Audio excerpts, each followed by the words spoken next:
الحمد لله رب العالمين، والصلاة والسلام على سيد الأنبياء والمرسلين نبينا محمد وعلى آله وصحبه أجمعين ومن اتبعهم بإحسان إلى يوم الدين. قال المؤلف حفظه الله: المجلس الهادي والعشرون.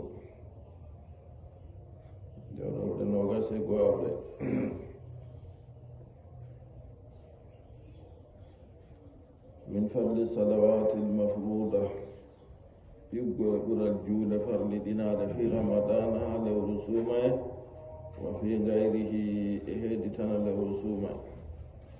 وفضل صلوات النوافل يقول الجود نافلة. الحمد لله رب العالمين، والصلاة والسلام على نبينا محمد وعلى آله وأصحابه وبعد. يتوجه تبتني الله جوم تكيف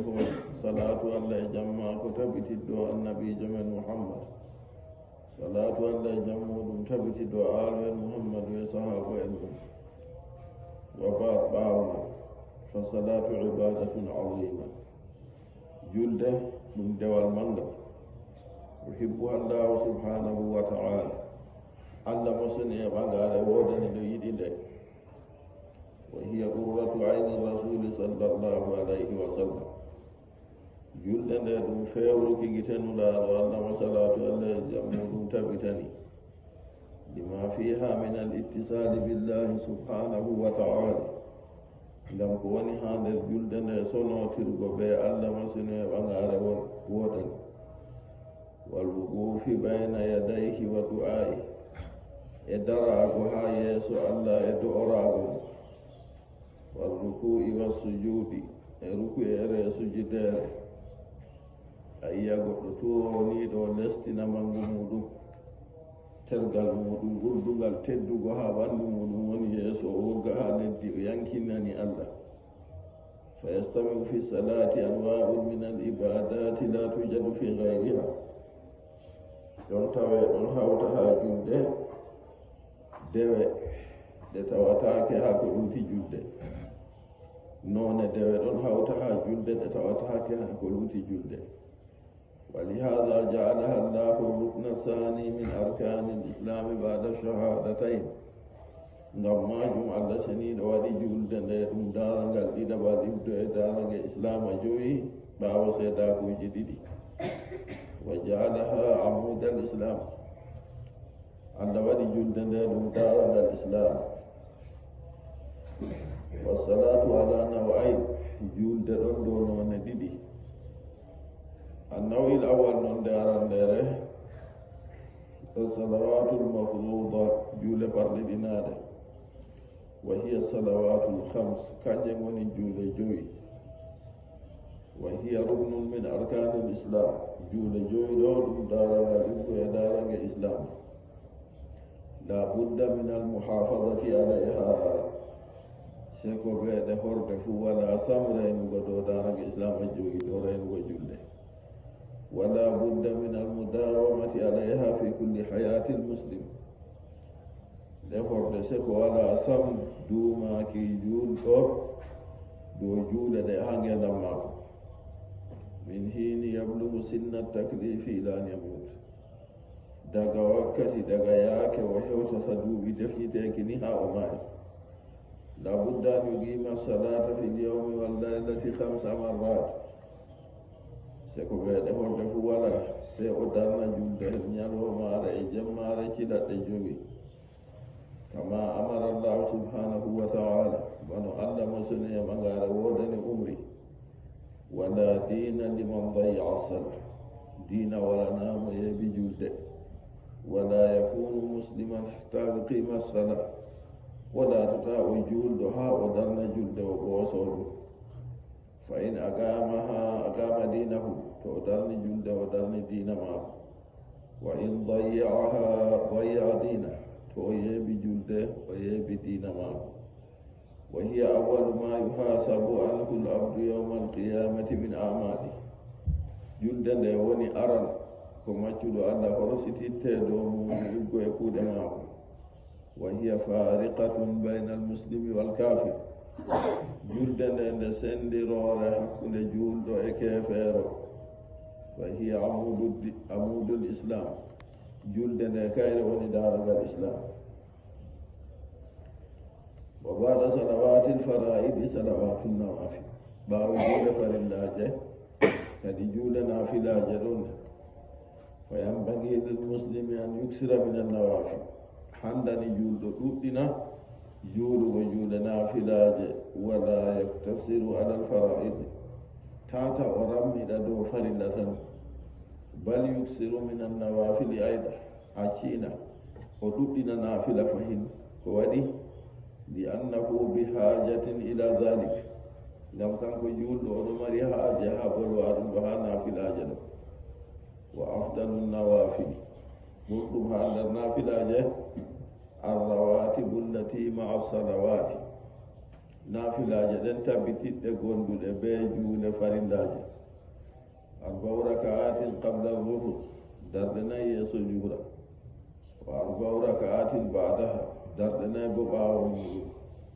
ديدي وسلمنا أو على الأقل من لبود وقلتم فامدغو ركعتان قبل الظهر درد ديدي يسجورا وركعتان بعدها درد ديدي باو وركعتان بعد المغرب درد ديدي باو مغربا وركعتان بعد العشاء درد ديدي باو عشاء وركعتان قبل صلاة الفجر درد ديدي يسجود الفجر وهما آكد الرواتب ديبري سنبدلغو نافلة جكدر بفر الله ثم بعد الرواتب كوتبا ورواتب غو وتوكتها سنبدلغو نافلة جه الوتر بالليل جولغو وترها جمع فإنه سنة مؤكدة سنة سنبدناك نعين باو إسائك جولة درد سكر لو نستايك دي باو من نافا جمع لن ود وتر درد ورا وتمنيرا لا ينبغي تركه إلا لا حضرا ولا سفرا لا ينبغي تركه لا حضرا ولا سفرا handai accugo nafila accugo mitiri ɗo ko oɗo yahadiri ha maako ko o yahi jahangal ɗum ثم بعد الوتر صلاة التراويح في رمضان ثم التهجد بالليل هودي باو وتر بو جولوغو الكاوي ندر لو سوماye باوتون جولوغو تهجد جمع يتهجد المسلم من الليل ما تيسر له جول دو حدن ويدي مودum جمع يما نافق هويني مفوف وكلما أكثر فهو أفضل kala nde o ɗuɗɗini naafila goo fuu yo kañum kadi ɓurantam wa kullu layli mahallun li tahajjud kala jemmare fuu ɗum nokkure tahajjud walakin akhiru layli afdal amma ha ragare jemma ɓuran wa huwa sulusul akhiru min al-layl kañum woni tataɓe ragareyel ibgo e jemma aw jawfu layl manda caka jemma wa huwa sulusu min as-sulusi al-awsali وهو السدس كان يوني جويا غويل من السدس الأوسط يبغى تتبع الجكا مع السدس يوتا بيجي غويل من السدس الأخير بيتتبع الرجلين هذا جوف الليل دورون من الجمع وإن أخر إلى قبيل السهر تثبت نافلة معه جمعها يسوع فيكون من المستغفرين بالأسحار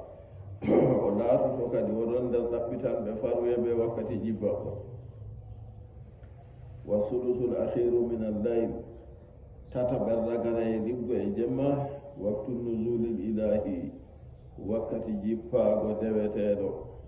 ينزل ربنا إلى سماء الدنيا كل ليلة جومرا ومدن نون جيبوها أسمان الدنيا وكلا جمع فوق هنا يبقى سدس الليل الآخر وقت تتبع الجمع رقرأي الهورة يوم رامن وديها جناه لم هاجة من اندي فيقول وهي من يدعوني فأستجيب له موي دعوت يمهام إجابنا له من يستغفرني فأغفر له موي فركتين يمهام فرنا له من يسألني فأعطيه موي ترتم يهام هكذا banani ɗon man seedata kadi ha buulol fecca hadisol imamul Bukhari wurtinigol hadisol ɗumgal ujunere temerre e capanɗe nayi e joyaɓol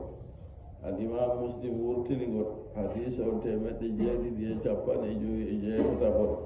nden ka hadisol muttafaqun alayhi kadi Bukhari be Muslim fuu pottiɗo maagol ngol woodi daraja kadi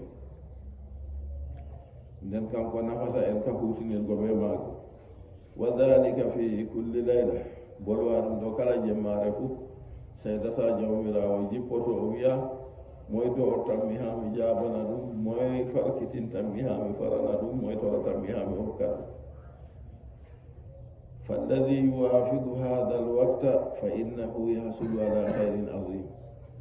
mo fototirta be wakkati man wakkati Allah ceniɗo ɗo wiya banniɗo kadi kanko ɗo o gasanɗo khairu mangu wa maftuhun lahu babul ijaba kanko man o maɓɓitinteɗo dammugal jabaki fa yastaghfiru wa yuksiru min al istighfari wa tawbati fi ajal waqt kadi yaake man o ɗaɓɓitira Allah yaafuye woni o ɗaɓɓitira Allah foye o duɗɗina bo wongo istighfaru e tuubu heedi wakkati ki wa yaquli nafsihi wa liwalidayhi wa lilmuslimin o torano hoore maako saaroji maako e moggal julɓe fuu faaji fursatun mutahatun kulla laylatin lilmuslim ndaaɗo ɗo weddirde goo heɓinande o ka jiyonji haɗiriɗo kala jemmare fuu heedi julɗo wa salatul layli hiya afdalu nawafil julgo jemma nafilaji jemma hanje woni ko ɓuri nder nafilaji fuu yahtimuha bil witri o timminiraɗe be darnde woore yasalu akhira qiyamihi l witra o waɗa ragare nafilaji maako jemma darnde woore wa in salla min awwali llayli fa innahu yahtimu salatahu bil witri to nini o juuɗi juuɗe maako jemma go aram jemma o waɗa ragare julde maako man witiri ida kana la yasigu min qiyamihi fi akhiri llayl to ni o laatake o hoolaki heɓugo ƴumma maako ragare jemma wa in kana yasigu min qiyamihi fi akhiri llayli fa yuakhiru lwitra wa yasalahu bada salati akhiri llayli hada afdal to ɗo hooli kanko o heɓano ƴumma ragare jemma bo nden kam o sabbitina witiri maako o waɗa witiri goo ɓaawo julde maako jemma yo ɗo kanjum won ko ɓuri almuhimmu annahu la yadruku lwitra amma kimmiɗini ɗum kam waccata witiri kam ta wacca ɗum imma an yutira qabla an yanam imma o juula witiri maako daga yeeso ɗanaki wa imma an yuakhira ila akhiri llayl malla bo o sabbitina witiri maako ha ragare jemma wa hada afdal nda ɗo woni ko ɓuri summa bada dhalika salatu duha hoti ɓaawo majum julde duha to goɗɗo juuli naafila ɗo en jangino tema ha haala salatu tarawih mo juuli be liman ha liman juuli be witiri fuu liman firliti on man windante mbarjaari bana mo juuli jemma man summa bada dhalika salatu duha hooti ɓaawo julde jemma goo kadi ko tokkoto bo julde duha naafaago balte min hiini tartafiu samsu qiidarom daga wakkati naange ɓantata fodde kala sallabo ila bubayli zawali samsi ha ɓaawo nattuki noy zawali samsi bada wuqufi samsi fi wasadi sama ha ɓaawo tastaago naange kadi ɓaawo to nini naange dari caka asama daga yaake to ɗowdi to naange fuɗi ɓanti bana kala sallabo ni agani mo naafoto kadi ha ya caka ñalowma ɓe koddiri deydey noy deydey minti noy ha kanjum yimɓe ɓurata faamugo ɓe mbi to naange man fuɗi daga wakkati a yinge fuɗi ɗo ha waɗi rubu sa'a nayaɓe lerni halas yo yake nden daggi naafila man daggi ɓaawo naange man fuɗi ɗo minti sappo e joyni ɓaawo ton a naafata amma goɗɗo hakkila kadi tata hoddira kayen deydey yaake naange ɗo fuɗa kap kayen mbiya ɗo naafata ɗokata waɗa ɗo to waɗi noon ka ukki ha hadisa wala taɗino haɗi noon annabijo haɗi noon حين ترتفع الشمس قيد رمح إلى قبيل زوال الشمس بعد وقوف الشمس في وسط السماء كل هذا وقت لصلاة الضحى كانت وقود وقت وناجول كدوة نافو قبلت وكلما تأخرت فهو أفضل كانت ثبت فوقري وورغو كدي وأشياء نانغ بانتي سيدا نيادي دو نافو قمان قري وورغو وأقلها ركعتان برد فامدغو صلاة الضحى كن در ديدي وأكثرها 8 ركعات برد دودغو صلاة الضحى بودر جويتتي كل ركعتين بسلام أما كلا در ديدي هو بسلمناغو در ديدي من قادو جودنا فادو جودا ميدي جودغو در جيتتي دونا useni juudu ko nde wore han gurdam maka amma goɗɗo hoosa ko wawata ko duumoto dow may foroy kanjum ko ɓuri amma almawsimu sanawi lil ibadati amma nokkure jamanu heedi julde nokkure jamanuru ndu itande ha lil ibadati er dewe fofo fi ramadan kanjum woni yaake haa nder hitaande fuu yaake dewe haa muɗum nder lewru suumay ziyadatu hayrin fi umri muslim woodi ɓesdaari hayru heedi ngurdam juulɗo qala sallallahu alayhi wa sallam man qama ramadana imanan wa ihtisaban gufira lahu ma taqaddama min zambi mo ummi dari lewru suumayeeru naafi dow nuɗɗinki e faggitaaki mbar jaari oɗo gomɗini o heɓan mbar jaari o huubo ngam o heɓa mbar jaari faranama ko handi goye junuba mako barjanina wari kadi wa fi hadisin akhar ha hadise wal gongol feere man gama ma limami hatta yansarifa kutiba lahu qiyamu laylatin mo dari be liman ha liman firliti o naafi be liman jemma suuma e ha liman firliti so o windinama bande de naafugo jemma bana jemmare man fufu oɗo naafa oɗon woodi barjaari ɗuuɗi kadi haajani to liman silmini o silmina wa fi hadisin akhara hadisa o gongol man gama laylatal qadri imanan wa ihtisaba wufira lahu ma taqaddama min zambi mo ummi dari jemmare hoddirki dow nuɗɗinki e faggitaaki barjaari faranama mo ko arti iggo e junuba maako fu fa aji fadailun azima nda ɗo ɓura فهذه فضائل عظيمة دوبر المانغا في هذا الشهر العظيم هذه لو تدل لا سيما في ليالي العصر سكما حاجة ما جسبوج وهي زيادة نافلة في أمر المسلم كان جملة بسلكي نافلة هذه الجنة فيضيف إلى ما كان يعمله من طول السنة من النوافل o hawta kadi heedi ko o laati o huwanno ɗum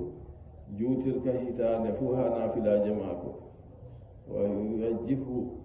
wa yatawajjahu bi qiyami sahar ramadan al mubarak nden o huusitira kadi ɓe naafaago lewru suuma e barkiɗinaandu fa hadi ganaimun lil muslimi yutifu allahu lah ndaa ɗo daala gon heedi julɗo allah ɗo hemñinanamo ɗum wa yumakkinuhu minha ɗo hemñinanamo hel majum o heɓan huwugo fala yaliqu bihi an yudayi'aha kadi nder kala heɓantamo no o yeeba nafilaje man li annahu ida dayya'aha dayya'a nafsahu wa dayya'a umrah ngam kanko to ni o yeebake nafilaje ɗe asapora garaje sike o yeebake to o yeebake ɗe o yeebake nafsu maako o yeebake bo ngurdam maako walam yastafid min hayati o boti tawta iggo e ngenam maako alwajibu ala almuslimi an la yakfala ma alghafilin ko laati gajibi ɗum dow julɗo kam tata o woytida hawtade ɓe goytuɓe wa an yakuna lahu nasibun min annawafili bada almuhafadati ala alfaraidi laatanomo geɗal iggo e naafila ɗum o reenoto dow muɗum ɓaawo julgo farilla falladi yaati binnawafili wala yuhafidu ala alfaraidi la tanfa'uhu nawafil mo juulata naafilaje nden o reenayi farillaje kay naafila man nafatama wa innama tanfa'u nawafilu ba'da almuhafadati ala alfaraid no yeccagoma naafilaje nafoto ɓaawo reenuki dow farillaje نسأل الله أن يوفق الجميع لما يحب ويرضى en ɗotoro Allah sini ɗo fo wona moggal yimɓe fuu heedi ko yiɗi o yerde wa sallallahu wa sallama ala nabiyina